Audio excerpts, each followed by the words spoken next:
समझ गए। यहाँ दिया गया सतमा सब मोही मय जगत देखा मोते संत अधिक करी लेखा। अर्थात हर जगह में हर जीव में जो राम को देखे शिव को देखे, ध्यान देना, हर जीव में जो राम को देखे शिव को देखे, वो अगर शिव जी का मंदिर में जाएंगे, ध्यान देना, राम का मंदिर में जाएंगे तो राम के मंदिर में जो मूर्ति है, ध्यान देना, वो मूर्ति में उनको भगवान राम ही दिखाई देगा। अगर हर जीव में भगवान दिखाई नहीं देता है, अगर वो राम मंदिर में जाएंगे शिव मंदिर में जाएंगे तो वो केवल पत्थर का मूर्ति दिखाई देगा। बात समझ में आया? हर जीव में राम को देखिए, हर जीव में। और उसके बाद यहाँ दिया गया भगवान राम कहते हैं सतवा सब मोही मय जगत देखा। ध्यान देना, सब जगह में हमको जो देखता है और उससे ज्यादा मोते संत अधिक करी लेखा।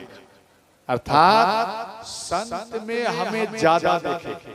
शिव जी कहते हैं संत में हमें ज्यादा देखे, राम कहते हैं संत में हमें ज्यादा देखे, तो समझ लो उसके अंदर में सतमा भक्ति वास करता है। आठवां दिया गया अपने पास में जो धन है उसमें संतोष रखना। कई व्यक्ति देखना, मानो दूसरा व्यक्ति कोई महल बना रहा है, उसको देखकर इनको जलन होता है। कभी कभी देखना आपके घर में अगर कोई आफत आ गया है तो पड़ोसी प्रसन्न है। अगर आपका बेटा का नौकरी हो गया तो पड़ोसी महा दुखी है, उसको रोटी नहीं धंसता है, मैं कैसे खाऊं, क्या हुआ, मुझे नींद नहीं आ रहा। क्यों? पड़ोसी का बेटा का नौकरी हो चुका है, इसीलिए हमको नींद नहीं आ रहा। अब दिमाग लगाइए, ये क्या है? ईर्ष्या पर ध्यान देना। अर्थात दूसरे धन को देखकर इनको ईर्ष्या प्रकट होता है। अपने पास में जो धन है वो संतुष्ट नहीं होता है। एक गरीब व्यक्ति था, गरीब व्यक्ति गए शिव जी का भजन किए तो शिव जी इनको दर्शन दिए और कहते हैं बरमान, तो बोले प्रभु हमारा घर बन जाए। तो शिव जी कहते हैं एक बात बोलो, तेरे नसीब में अगर एक घर होगा तो आपका जो पड़ोसी है उसका 2 घर हो जाएगा। तेरा अगर 1 मंजिल होगा तो पड़ोसी का 2 मंजिल हो जाएगा। तेरा अगर 1 बीघा जमीन तुम मांगोगे 1 बीघा आपको मिलेगा, परंतु पड़ोसी का 2 बीघा जमीन हो जाएगा। तो वो मन में सोचे, वो कहने लगे कोई बात नहीं, पड़ोसी को हो परंतु हमको भी तो होगा। ये संतोष होकर के घर में आए और वो सुमरन किए, भगवान मेरा 1 घर बन जाए, पड़ोसी का 2 घर, मना 2 मंजिल हो गया। इसके बाद कहते हैं भगवान मेरे घर के सामने 1 4 चक्का गाड़ी हो जाए, तो दूसरे घर के सामने में 4 चक्का गाड़ी आ गई। अब दूसरा व्यक्ति इनको चिढ़ाने लगे, हंसी उड़ाने लगे। जब इनको चिढ़ाने लगे, इनकी पत्नी को भी हर प्रकार से समाज में मानो उसको बुरा तरह से इनको चिढ़ाने लगे कि ये भगवान शिव को कहते हैं भोलेनाथ मेरा 1 हाथ गायब हो जाए, पड़ोसी का दोनों हाथ गायब। समझ गया? भोलेनाथ मेरा 1 नयन साफ हो जाए, मना खत्म हो जाए, दूसरे का पड़ोसी का दोनों गायब। और फिर कहते हैं भोलेनाथ मेरे घर के आगे में 2 कुआं हो जाए बराबर, और पड़ोसी घर में 4 कुआं। अब उसको ना दिखाई देता है ना उसके पास में हाथ है, और दबा दब उस कुआं में गिर रहा है। पता किसको हानि हुआ? चिढ़ाने वाले को हानि हुआ या नहीं हुआ? इसलिए किसी को देख करके चिढ़ाना नहीं चाहिए। दुख भी है तो उनके लिए है, सुख है तो उनके लिए है। उनके नसीब में सुख है, आपके नसीब में अगर दुख है तो याद रखना सुख आने वाला है।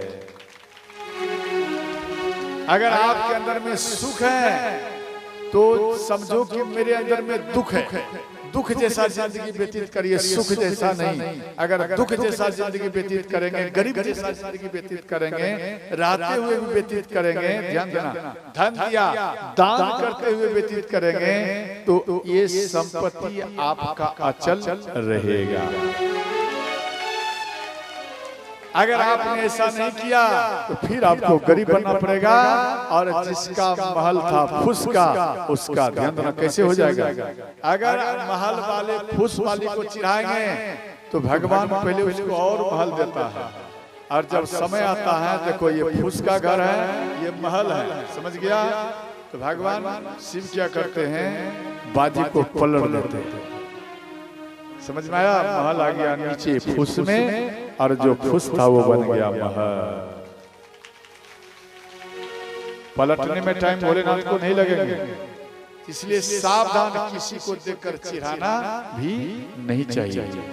तो ध्यान देना, उसके अंदर में 8वां भक्ति वास करता है, और 9वां है सीधापन रहना, सरलपन रहना, सीधापन, सरलपन। अर्थात सरलपन क्या है, सरलपन का अर्थ है सरल। कितना अक्षर है सरल में, 3 अक्षर है ना, कितना अक्षर है, 3। ये तीनों अक्षर कौन है, सौ से सीता, रो से राम, म से गड़बड़ हो गया, हम ही गड़बड़, सरल, सौ रो सरल, ध्यान देना, 100 से सीता, रो से राम, और लो से लक्ष्मण। हम भी कभी कभी फेल कर जाते हैं, कोई बात नहीं, थोड़ा याद दिलाना करो। इसलिए हम बोले ना कि मेरे अंदर में कोई पावर नहीं है, मेरे अंदर में कुछ पावर नहीं है। जो भी पावर है आपके अंदर में है, और वही पावर मेरे अंदर में आता है, वही पावर मेरे मुखारबिंद द्वारा फिर आपके पास चला जाता है। ज्ञान उसको कहा जाता है जो दरस परस हो, धन उसको कहा जाता है जो आवे और जाए। रुपया, उस रुपया में पावर होता है जो आवे और चला जाए, फिर आ जाए, फिर चला जाए, उसमें पावर होता है। बात समझ में आया या नहीं? तो ध्यान देना। इसके बाद यहाँ भगवान राम कहते हैं, सोयति सिय प्रिय भावनि मोरे, सकल प्रकार भगति हर तोरे। राम सिया राम, सिया राम, जय जय राम।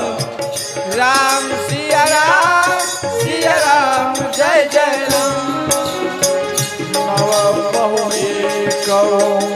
जिनके हो नारी पुरुष सचराचर कोई। राम सिया राम, जय जय राम। राम सिया राम, जय जय राम। हर हर महादेव।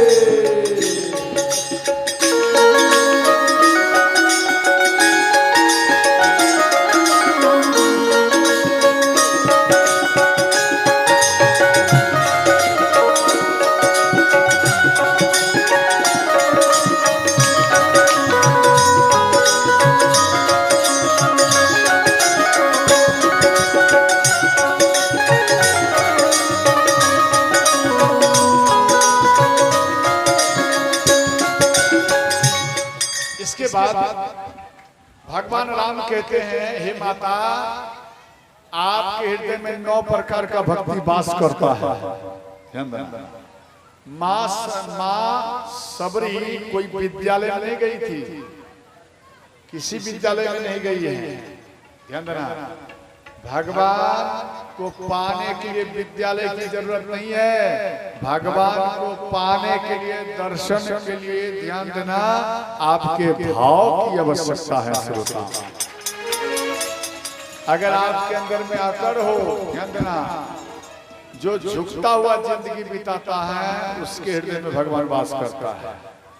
और जिसके अंदर में अकर होता है उसके अंदर में भगवान वास नहीं करता है। कहा गया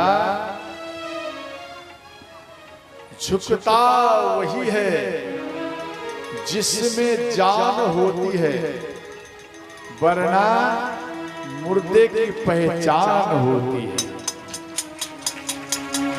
जैसे करची समझते हैं, बांस का करची, और उसमें सूखा करची आप ले आइए, बिल्कुल सूखा, उसको टेढ़ा करेंगे तो क्या हो जाएगा, क्या हो जाएगा, वो टूट जाएगा, समझ गए। और उसी जगह में करची में भीगा हुआ हारा करची को तोड़ेंगे, उसको कितना भी टेढ़ा करो वो कभी नहीं टूटेगा। क्यों नहीं टूटता है? क्योंकि अभी इसमें जान बाकी है, जान है। उसी प्रकार का मनुष्य है जो झुकता हुआ जिंदगी बिताता है, समझ लो उसमें भी जान है। और जो कभी जीवन में झुका नहीं, समझ लो वो मुर्दे की पहचान होती है। अकर की पहचान होती है, मुर्दे की पहचान होती है, समझ गए। तो ध्यान देना, इसके बाद दिया गया श्री भगवान राम कहते हैं, माता सीता के बारे में सुधी कुछ जानती हो? तो श्री माँ सबरी कहते हैं, भगवान माँ सीता को तो लंका लेकर गए हैं, परंतु वो माँ सीता ओरिजिनल नहीं है। बोले क्या, वो हमारी सीता ओरिजिनल नहीं है? नहीं। तो यहाँ कहते हैं एक बार कुशध्वज, तो एक बार कुशध्वज वेद मंत्र का उच्चारण कर रहे थे विष्णु भगवान का। तो वेद का मंत्र के द्वारा से ही, ध्यान देना, एक कन्या प्रकट हुई, और ये कुशध्वज उनको अपना बेटी समान उनको रखे, तो उनका नाम रखे वेदवंती। ध्यान देना। और कुशध्वज का इच्छा था कि हमारी बेटी ये मंत्र के वेदों के वेद का उच्चारण से प्रकट हुई है, विष्णु भगवान का वेद का, तो ये अपनी बेटी का विवाह हम विष्णु भगवान से कराऊंगा, ये कराऊंगा। इनके अंदर में सोच हुआ, और अपनी बेटी को भी बोले। तो कुशध्वज मर गए, तो अपने पिता की इच्छा को पूरा करने के लिए वेदवंती तपस्या किए। तो जब इनका तपस्या पूर्ण होने वाला था, लंकापति रावण पुष्पक विमान में चढ़कर आ रहे थे, तो माँ वेदवंती के ऊपर दृष्टि पड़ा। तो वेदवंती, यहाँ ध्यान देना, जैसे दृष्टि पड़ा तो वेदवंती सुंदरी थी। तो रावण आए, बोले आप किस लिए तपस्या कर रही हो?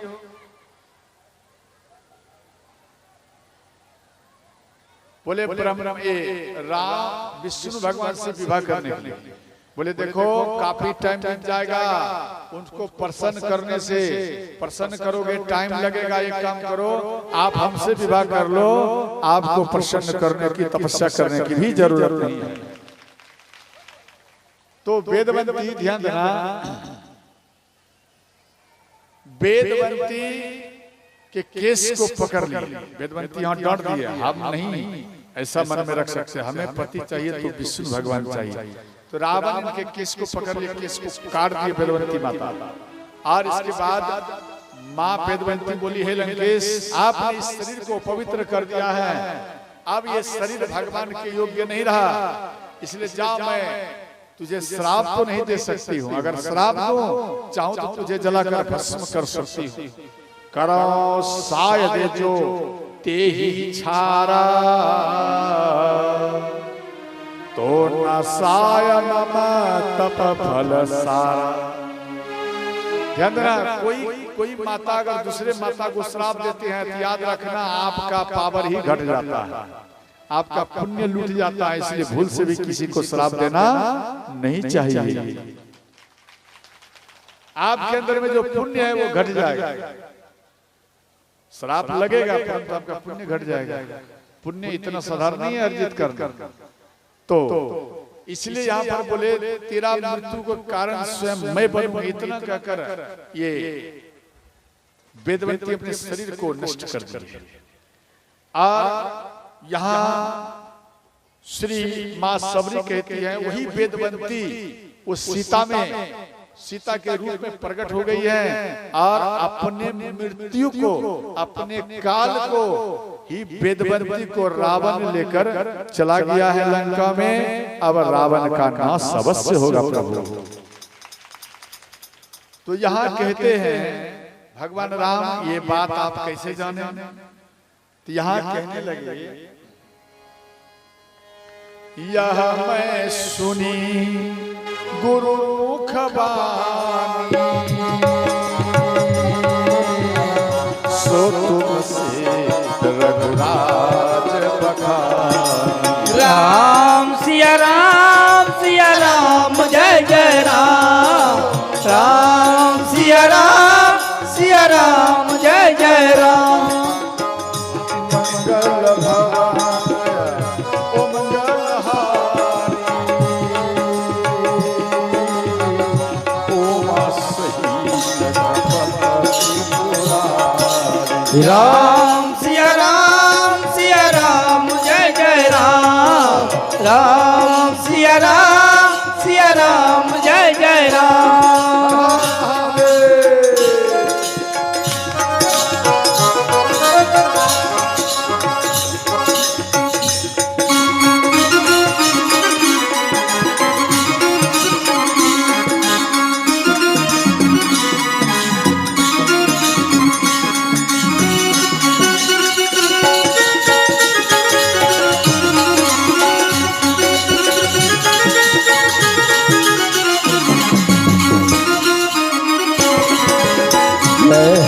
राधे।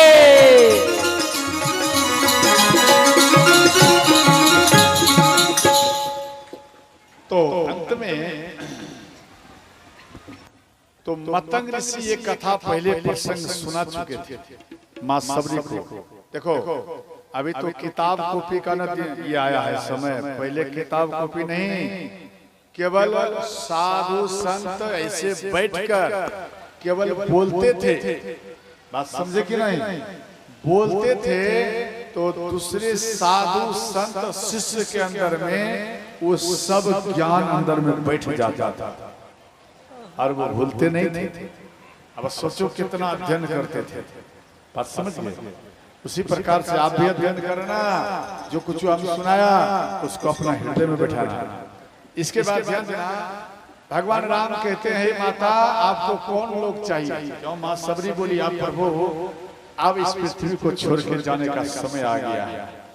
तो भगवान राम कहते हैं, हे माता आपको कौन सा लोग चाहिए, लोग पसंद करो। तो माँ सबरी बोली, हमें कोई लोग नहीं, केवल एक ही लोग दीजिए जहां मेरे गुरु विराजमान रहते हैं, मैं गुरु लोग दीजिए। तो अंत में माँ सबरी गुरु लोग गई। आए इधर भगवान राम ऋषि मुख पर्वत के पास आए, सुग्रीव जी से मित्रता हुए, बाली को मारे और इसके बाद भेजे कपि को जे माँ सीता का पता लगाइए। तो श्री हनुमान जी समुद्र के किनारे में आए। तो समुद्र के किनारे में जब आए तो श्री ध्यान देना, तो यहाँ सनपाती मिले। सनपाती यहाँ कहता है, गिरिराज जटायु के भाई सनपाती कहता है कि देखो आप जितना हल्ला करेंगे उतना हम भागते जाएंगे। दिमाग लगा, जितना हल्ला करेंगे रामराज तक जाऊंगा उतना भागूंगा। सनपाती कहता है एक ही बार हमको मिल गया आहार, अब ये सब मर जाएगा, इसको मैं खा जाऊंगा। अंगद जी ये बात सुन लिए। अंगद जी मन में सोचे अब तो हमारा मरण निश्चित है और माँ सीता का पता भी नहीं लग रहा है। तो अंत में अंगद जी यहाँ कहते हैं, इससे तो अच्छा गिरिराज जटायु थे, कम से कम मरते मरते भगवान राम के काज में अपने शरीर को त्याग कर दिया। तो सनपाती को ये बात मालूम पड़े। सनपाती बोले, क्या मेरे भैया का मृत्यु हो गया? बोले हाँ। तो तिलांजलि दिए वहां पर सनपाती। इसके बाद कहते हैं, ध्यान देना, सनपाती जो है इनको देखने का पावर था 400 योजन दूर तक देखने का दृष्टि है गिरध में। ध्यान देना। तो माँ सीता सुख वाटिका में बैठी हैं और रो रही हैं और ये बात ध्यान देना यहाँ सबको कह रहे हैं। और जैसे ही माँ सीता को देखे कि ये संपाति, इनका जो पंख जल गया था सूर्य भगवान के ताप से, इनका एक नया पंख आ गया सीता माता की कृपा से, और ये उड़ गए। अब यहाँ विचार हो रहे हैं कि कौन पार जाएंगे। तो यहाँ नल कहते हैं भगवान जामवंत जी को। सबसे बूढ़ा कौन है? जामवंत जी है। इसलिए बूढ़ा व्यक्ति को चाहे कोई भी हो, युवक का कमेटी कम से कम बूढ़ा व्यक्ति को रखिए। जब बूढ़ा व्यक्ति रखेंगे समझ लेना वो जामवंत है। तो भगवान राम जामवंत जी को क्यों रखे? क्यों? ये बुजुर्ग हैं और इन्हीं के इशारे पर भगवान राम कोई भी कार्य करते थे। तो यहाँ नल कहते हैं हम 60 योजन जा सकता हूँ, और नील बोले हम 50 योजन जा सकता हूँ, और दिविंत कपि बोले हम 80 योजन तक जा सकता हूँ। मयंक ध्यान देना, और मयंक कहते हैं 80 और दिविंत 40, और जामवंत जी कहते हैं हम 90 योजन जा सकता हूँ। 100 नहीं, 90 के बाद यहाँ से छलांग मारूंगा, 90 योजन के बाद हम जल में गिर जाऊंगा, मर जाऊंगा। तो अंगद जी कहते हैं हम तो इस पार से उस पार जा सकता हूँ लंका में, परंतु आने में संशय है। अंगद कहि चाऊ में पारा, जियो संशय कछु फिरती बार। जा तो सकता हूं परंतु आ नहीं सकता। तो कई विद्वानों का सोच होता है कि शायद इसके अंदर में पावर नहीं है, अंगद जी के अंदर में पावर नहीं होगा, इसलिए ये पार नहीं हो सकते। ध्यान देना, पावर था अंगद जी के अंदर में, पावर था। इधर से एक छलांग में चला जाऊंगा और दूसरा छलांग में आ भी जाऊंगा। पूरा लंका को उठाकर समुद्र में डुबाने का भी पावर था अंगद को। रावण को पूरा जितना दैत्य सबको मारकर मां सीता को लाने का भी पावर था अंगद जी में। परंतु ध्यान देना, रावण का बेटा अक्षय कुमार और इधर अंगद जी चंद्रमा ऋषि के आश्रम में दोनों पढ़ते थे। तो दोनों हुए गुरु भाई। ध्यान देना, और अंगद जी अक्षय कुमार को बार बार मारते थे गुरुकुल में। तो चंद्रमा ऋषि को श्राप दिए अंगद को कि अंगद आज के बाद अगर इसको मारेगा तो तू जलकर भस्म हो जाएगा। तो अंगद वापस आ गया। तो यही सोच कर कहता है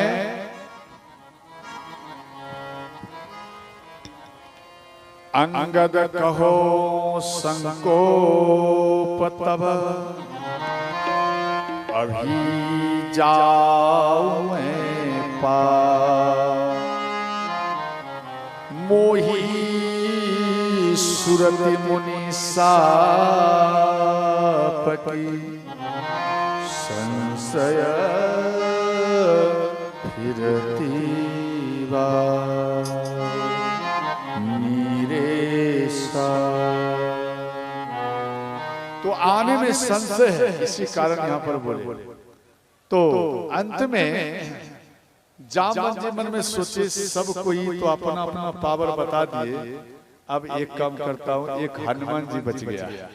अब हनुमान जी को भेजा जाए।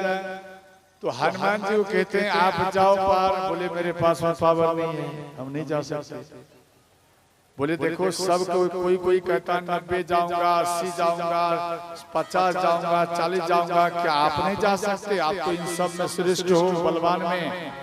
बोले हमें पता नहीं, ये लोग 40-50 कर रहे हैं, हम पता नहीं 1 योजन भी जा सकूंगा या नहीं जा सकूंगा। हनुमान जी कहते हैं हमारे अंदर में पावर ही नहीं है, वही मैं सोच रहा हूं मैं कैसे पार हूं। हनुमान जी यही सोच रहे थे। तो यहाँ पर जामवंत जी ध्यान देना, इनके बल का बल का पावर बताने लगे। क्यों? इसको गुरु इनको श्राप दिए थे, इसलिए इनको बल का पावर दिला रहे हैं। तो आप सभी थोड़ा करताल बजाएंगे, ठीक है?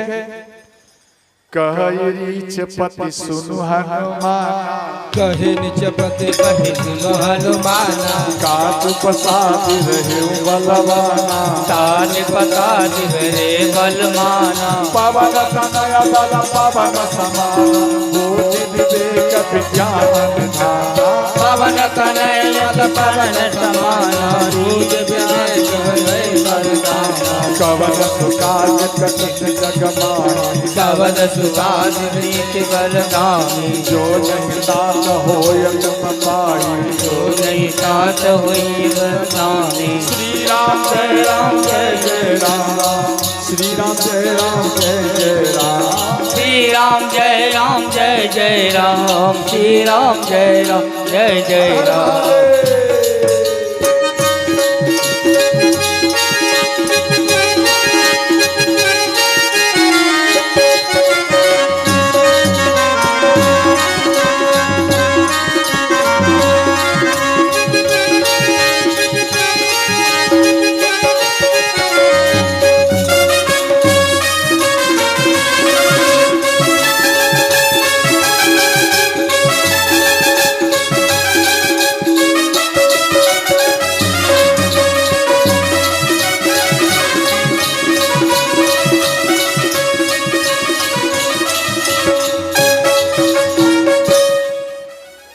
कई प्रकार से हनुमान जी के बारे में वर्णन किए जामवंत जी, तो इनके अंदर में पावर नहीं भरा।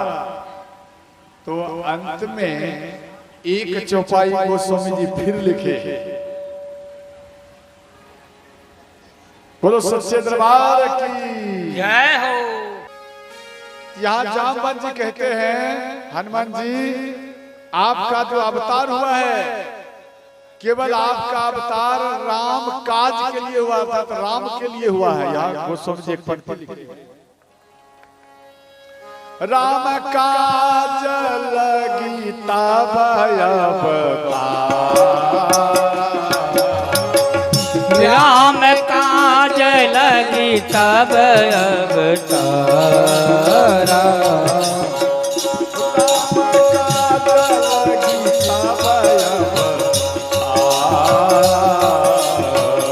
राम काज लगी तब अवतारा,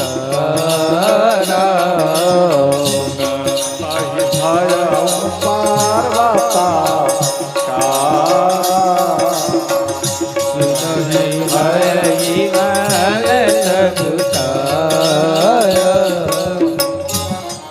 जैसे ही बोले हनुमान जी आपका जो जन्म हुआ है किसी दूसरे उद्देश्य से नहीं, केवल आपका भगवान राम के काज के लिए आपका जन्म हुआ है। जैसे ही हनुमान जी के कान में आवाज आए, हनुमान जी इस बात को सुनते ही पर्वताकार हो गए। श्रोताओं, इतना बड़ा रूप हनुमान जी का हो गया, इतना कि जामवंत जी का हाइट और हनुमान जी का चरण का तलवा का मोटाई हो गया। अब हनुमान जी कहते हैं, हे जामवंत जी आप हमें आदेश दीजिए, लंका में जितना राक्षस हैं सबको मार। जामवंत जी कहते हैं कि हनुमान जी आप जाइए, केवल मां सीता का पता लगा कर आइए, मां सीता का मात्र केवल पता लगाइए और चले आइए। तो ध्यान देना, बोले ठीक है। हनुमान जी सिंधु नाम का पर्वत को हिलाए 3 बार। क्यों हिलाए? इसलिए हिलाए क्योंकि इसमें मानो हम छलांग मारूंगा और लंका जाऊंगा तो ये हो सकता है जमीन में धस जाएगा, धस जाएगा, सर बिच्छू होगा वो मर जाएगा, कोई संत तपस्या करता होगा तो वो मर जाएगा। इसलिए 3 बार इस पृथ्वी को पर्वत को हिलाए। सर बिच्छू सब भाग गए, संत भाग गए, हनुमान जी उस पर खड़े हुए और सिंधु नाम का पर्वत था, इसलिए सुंदर कांड, ध्यान देना, सुंदर कांड नाम पड़ा। और सुंदर काम क्या है कि ये हनुमान जी कभी माँ का दर्शन नहीं किए थे, इसलिए माँ का दर्शन करने के लिए जा रहा है बेटा, तो ये सुंदर हो ही सकता है। ये सुंदर ही होगा जो बेटा माँ का दर्शन करने के लिए जा रहा है। तो ध्यान देना, हनुमान जी प्रथम कल्प की कथा है। हनुमान जी एक चरण सिंधु पर्वत पर, एक बार बताइए, आपके गांव में नाला होगा, नाला कल का पानी जाने वाला नाला, नाला है क्या नहीं है?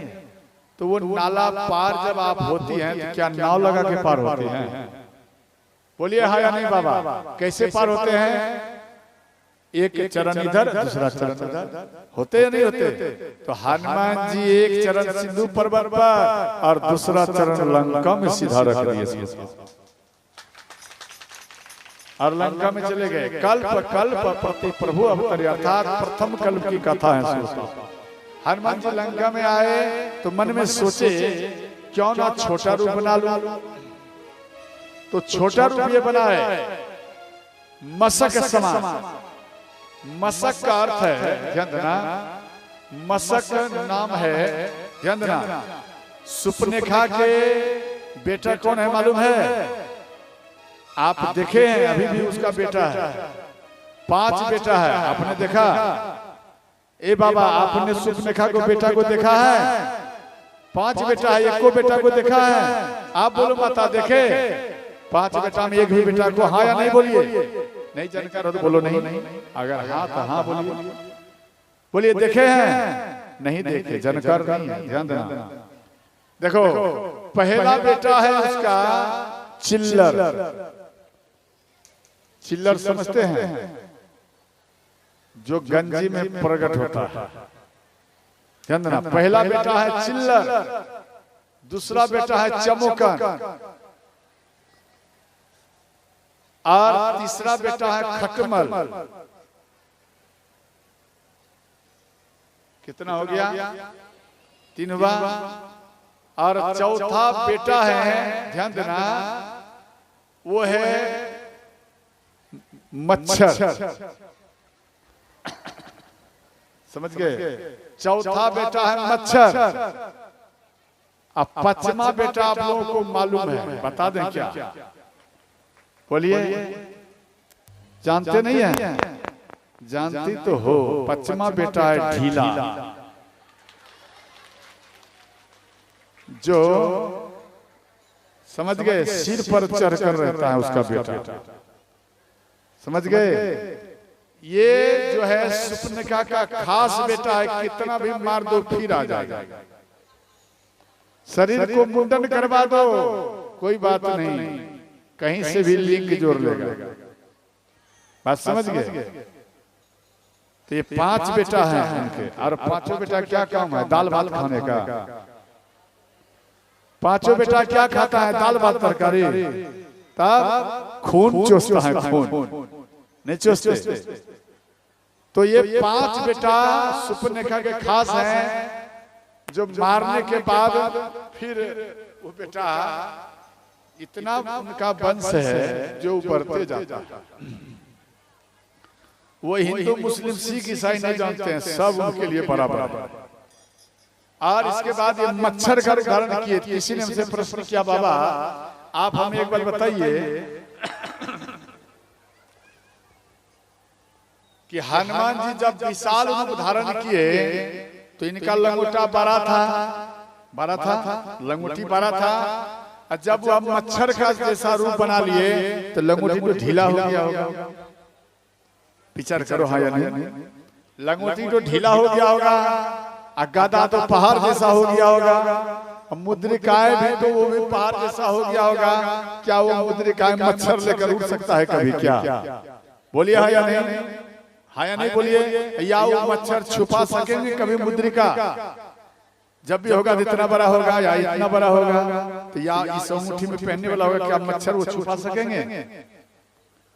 लेकिन हनुमान जी को इतना बल था कि हनुमान जी के शरीर में जितना वस्तु रहेगा वो गदा समेत रखो, जितना रहेगा हनुमान जी का इच्छा होगा 12 होने का तो ये सब 12 हो जाएंगे, और जब छोटा होने का इच्छा होगा ये सब वस्तुएं छोटा हो जाएगा। बात समझ में आया या नहीं? तो हनुमान जी को लंकनी देखी, लंकनी कहती अरे कहाँ जा रहे हो चोर की तरह? तो श्री हनुमान जी को अंदर में क्रोध आए कि हमको चोर बोल दिए। लंकनी कहती है चोर मेरा हार है। हनुमान जी बोले देखो यहाँ का लंकापति रावण मेरी माँ सीता का चोरी कर लाया है, तो वो चोर है, क्यों नहीं उसको खाई? जब चोर आपका आहार है तो क्यों नहीं खाई? हनुमान जी ध्यान देना, ये पांचों को राम, सीता और भरत, लक्ष्मण, शत्रुघ्न को याद कर इनको मुट्ठी बांधे, एक मुष्टि का प्रहार किए, उसके ऊपर मुख में चलाए, उनके मुख से रक्त ही बहने लगे। और लंकनी समझ गए अब असुरों का संहार होने वाला है, दैत्यों का संहार होगा। और लंकनी ब्रह्मा जी का याद किए जो बोलकर, तो अंत में लंकनी चले गए। लंकनी जाते समय कहे हनुमान जी मेरा आशीर्वाद है, आप जाइए। आप अगर घरवास करें या दुकान में घरवास करें तो इस चौपाई को पाठ करते हुए एक कलश घर में बैठा दीजिए और रामायण सिर पे ले लीजिए, एक गैया को ले आइए या बछड़ी को लेकर पूरा परिवार उनके पूंछ को पकड़ कर ध्यान देना, आप प्रवेश कर जाइए इस चौपाई को पाठ करते हुए। विद्वान इस बात को वर्णन में लाया है।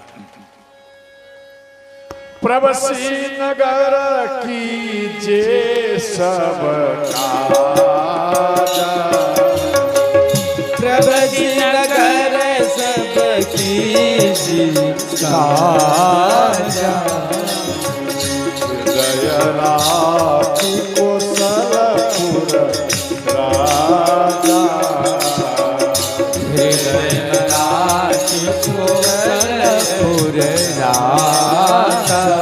हर महादेव।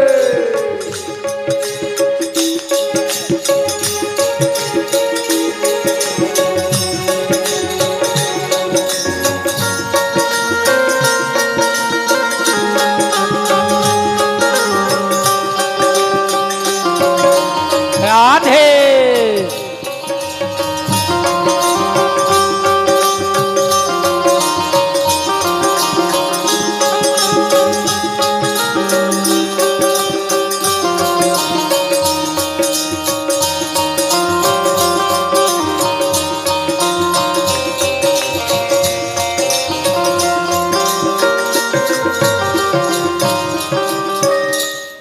श्री भगवान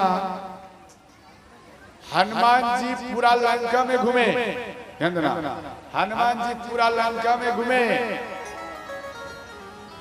तो रावण के महल में गए, तो रावण के महल में मां मंदोदरी को देखे हनुमान जी, तो मन में सोचे मां सीता यही है। फिर मन में सोचे इतना रिलैक्स में मां सीता नहीं सो सकती, तो मन में सोचे ये नहीं है। इसके बाद यहाँ हकीकत है ध्यान देना, और इधर ये हकीकत को लंकापति रावण स्वप्न में देख रहे हैं, ये बात स्वप्न में देख रहे हैं। हनुमान जी फिर ध्यान देना पूरा लंका में घूमे तो कहीं भी तुलसी का पौधा नहीं मिला। एक विभीषण जी के कुटिया में देख रहा है भाई यहाँ तो तुलसी का पौधा है।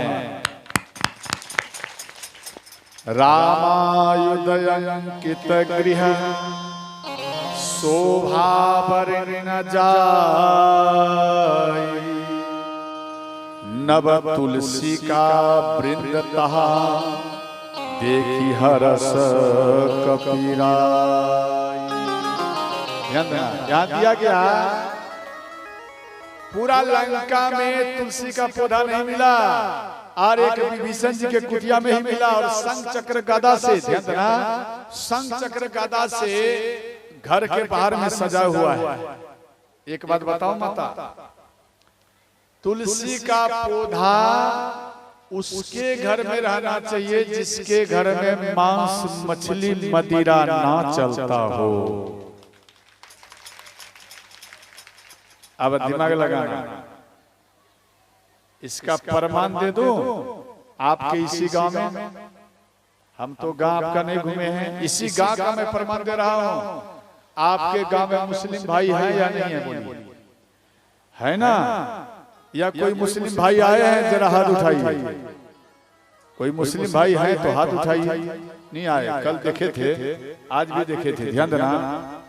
आप मुस्लिम भाई के नगर में, गांव में, घर में घूमेंगे, पिंडा मिलेगा, पिंडा, परंतु उस पिंडा में तुलसी का पौधा नहीं मिलेगा।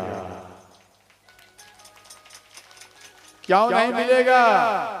इसलिए ध्यान देना, इसलिए नहीं मिलेगा क्योंकि वो मांस, मछली, मदिरा को पान करते हैं और कई जीव की वो हत्या भी करते हैं, इसलिए वो तुलसी का पौधा नहीं लगाते।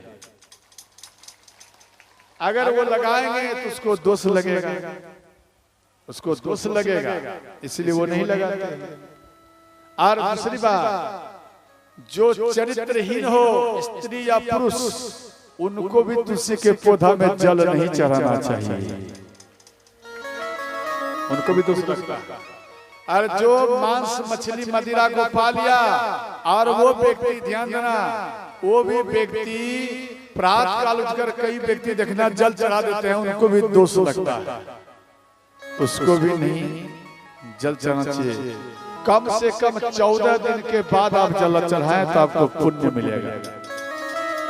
मानो आपने कुछ खा लिया, मांस, मछली इत्यादि, तो आप 14 दिन के बाद जल चढ़ाएं। क्यों? व्यक्ति जब छुच्छुक में आते हैं तो 14 दिन में पवित्र होते हैं। ध्यान देना, सरल में, सामान्य में 14 दिन में पवित्र होते हैं। तो आप उसको खा लिए हैं, शरीर में आ गया है, तो समझ लो आपका पूरा शरीर ही छुच्छुक में हो गया है। जब छुच्छुक में हो गया है, याद रखना 14 दिन इंतजार करना पड़ेगा, फिर आप अपना इष्ट देवी देवता को जाकर प्रणाम करिए, जल चढ़ाइए। ध्यान देना, इसके बाद क्या किया? ध्यान देना, घर बनाइए, शंख, चक्र, गदा, पद्म, ये सब देना चाहिए। और इधर हनुमान जी मन में सोचे, भाई यहाँ पर इतना सुंदर, तो उधर से विभीषण जी जगे, राम राम करते हुए हनुमान जी ब्राह्मण का रूप धारण किए, और ये आपस में दोनों मिले।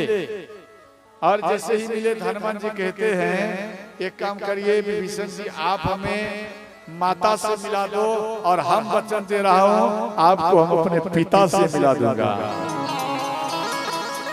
ये वर्ड क्यों बोले? इसलिए हनुमान जी बोले क्योंकि हनुमान जी मां सीता को कभी देखे नहीं है, इसलिए निवेदन किए। अभी विभीषण जी देखे हैं, इसलिए विभीषण जी कह रहे हैं, आप देखे हैं, आप हमें दिखाइए, और जो हम देखे हैं, आप नहीं देखे, वो हम आपको दिखा दें। तो अंत में बोले कहाँ है? तो बोले अशोक वाटिका में। हनुमान जी अशोक वाटिका में एक छोटा सा रूप बनाकर पत्ता के ऊपर में बैठे हैं। रावण आए, मां सीता को डांटने लगे, गालियां देने लगे। क्यों गालियां दिए रावण? इसलिए गालियां दिए कि स्वप्न में हम देखा हूं कोई कपी आया है, और वो इसी जगह में कहीं होगा। अगर वो इस जगह में होगा तो ये कठोर वचन को सुन लेगा, और जाकर भगवान राम को बोलेंगे, तभी तो भगवान राम जल्द में लंका आएंगे। इसीलिए मां सीता को डांटे। और त्रिजटा थी, रावण चले गए, त्रिजटा थी। त्रिजटा को बोले, माँ अब मैं जीवित नहीं रहूंगी। बोले नहीं नहीं, ऐसा मत करो। तो अंत में बोले, त्रिजटा कहती हैं, ध्यान से समझना, त्रिजटा कहती हैं कि हम रात में कुछ स्वप्न में देखा हो कि कपी आया है, पूरा लंका को जला दिया। ये बात हनुमान जी सुन लिए। हनुमान जी मन में सोचे, अब हम लंका अवश्य जलाएंगे, अब लंका को हम छोड़ नहीं सकते, अब लंका जरूर जलाऊंगा। इधर त्रिजटा चली गई, और इधर ध्यान देना, हनुमान जी मां सीता आंचल फैलाकर अग्नि मांग रहे थे, अग्नि तारा से, और मुद्रिका गिरा दी। हनुमान जी मन में सोचे इसमें अग्नि आ गया, और जैसे ही मुद्रिकाएं देखे भगवान राम का वर्णन करने लगे हनुमान जी। मुद्रिका देखकर मां सीता प्रसन्न हो गई। और माँ सीता कहती है कौन है जो मेरे प्रिय प्रभु श्री राम का आप कथा सुना रहे मेरे सामने आए। तो अंत में हनुमान जी सामने आए, माँ सीता पलट गई। शायद कोई दैत्य होगा जो हनुमान का रूप धारण कर आया है माया से। तो अंत में ध्यान देना, श्री हनुमान जी अपना परिचय दिए, बोले माँ सच में भगवान राम का मैं सेवक हनुमान हूँ और प्रभु श्री राम ही ये मुद्रिका दिए हैं, ये परिचय के लिए माँ, इसलिए मेरा प्रणाम स्वीकार करो। माँ सीता हनुमान जी को देखे, हनुमान जी को माँ सीता कहती हैं हनुमान जी आप हमें एक बात बताइए, क्या आपके जैसा ही प्रभु श्री राम के सैनिक में ये सब कपि हैं? बोले हाँ मेरे ही जैसा है, हमसे लेकिन बलवान है। तो माँ सीता कहती हैं तब तो मेरे प्रभु जीत नहीं पाएंगे।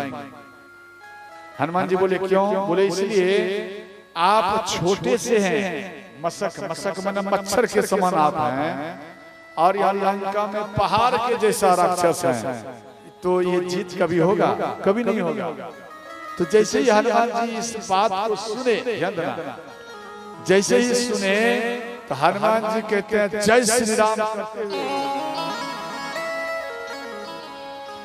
कनक भूधरा कार शरीरा, कनक भूधरा कार शरीरा, समर भयंकर हाथी बल वीरा,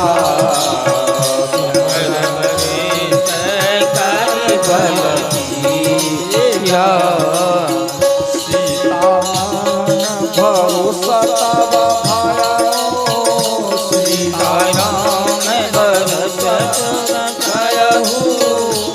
तब रूप पवन सुतलाया,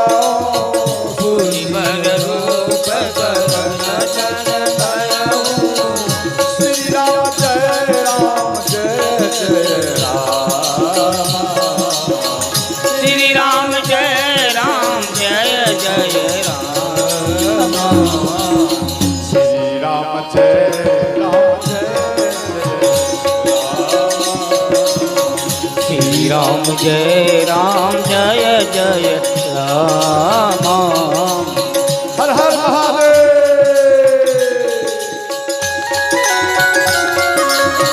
जोर जोर बजाइए।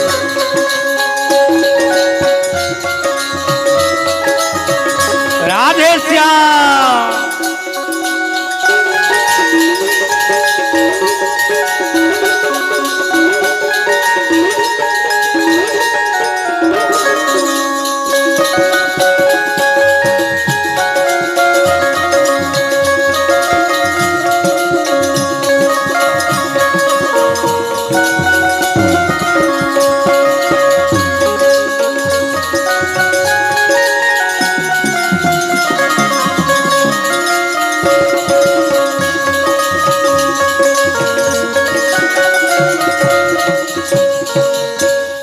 बोलो सच्चे दरबार की जय हो। तो हनुमान जी को जब हनुमान जी जब पर्वताकार हो गए तो माँ सीता कहते हैं हनुमान जी नीचे आओ, नीचे आओ, कोई देख लेगा तो बखेरा हो जाएगा। तो हनुमान जी तुरंत छोटा रूप बनाए और हनुमान जी कहते हैं माँ भगवान राम के पास में हमसे भी ज्यादा बलवान सब कपि हैं, सैनिक में है, हमको तो भगवान राम अपने सैनिक में भर्ती नहीं कर रहे थे। तो माँ सीता बोली क्यों? तो भगवान राम बोले तेरे अंदर में कोई पावर ही नहीं है, कोई बल ही नहीं है, इसलिए जाओ। सैनिक से निकाल दिए थे, हमको भर्ती में नहीं लिए, और हम कितना पैरवी लगाया हो, उसके बाद किसी प्रकार से भगवान राम अपने सैनिक में हमको भर्ती लिए हैं। माँ हमारे अंदर में कोई पावर नहीं है, ना कोई ताकत है, ना कोई बल है, मेरे पास में कुछ नहीं है, हमसे तो ज्यादा बलवान भगवान राम के पास में है। भगवान राम का दिन रात सेवा करते हैं माँ। तो अंत में इनको अमर वर दिए। ध्यान ध्यान देखो, अपने को छुपाते हैं एक बात कहना भूल गए, तुलसी का पौधा कई माताएं को हम देखे वो जमीन में एक बित्ता में ही तुलसी का पौधा लगाया है, परंतु तुलसी का पिंडा बनाइए कमर से ऊपर में तुलसी रहना चाहिए, समझ गए? कमर तक उसका पिंड बनाइए, मतलब पिंडा, समझ गए? उसके ऊपर में तुलसी का पौधा लगाइए, ज्यादा लाभ काम करेगा, ज्यादा लाभ होगा। और मान लिया जाए आप मांस मछली इत्यादि खाने वाले हैं तो आप अपना घर में गोसाई घर को मत रखिए, अलग एक घर बनाइए, अलग अलग, बस समझ गए? तो थोड़ा दोष कम लगेगा, अलग अलग अलग। आप देखेंगे कई व्यक्तियों को अपना हिंदू भाई में जो अलग अलग गोसाई घर बनाते हैं, अपने में नहीं। हम लोग तो अपना घर में ही बनाते हैं, घर ही मंदिर, घर ही सब कुछ है, अलग हम किसी को नहीं करते हैं। इसके बाद श्री हनुमान जी कहते हैं, माँ आप हमें इतना बड़ा वर दिया अमर का, आज ये हनुमान कृतज्ञ हो गया। इसके बाद हनुमान जी का फल के ऊपर दृष्टि पड़ा, कहते हैं माँ अगर आपका आदेश हो माँ 2-4 फल खा के आ जाओ। माँ सीता बोली देखो आप बेटा जाओगे, जम्बू माली है और बहुत दुष्ट है, वो फिर गड़बड़ हो जाएगा, दंड देगा। बोले माँ आपका कृपा रहेगा, 2-4 फल खा के आ जाओ, वो थोड़ी ना मैं देख पाएगा। बोले बेटा जा और जल्द में आ जाना, अपना ख्याल रखना। हनुमान जी गए और आम के पेड़ के ऊपर में चढ़ गए, मीठे मीठे आम तोड़ लिए, थोड़ा खाए और जम्बू माली के सिर में मार।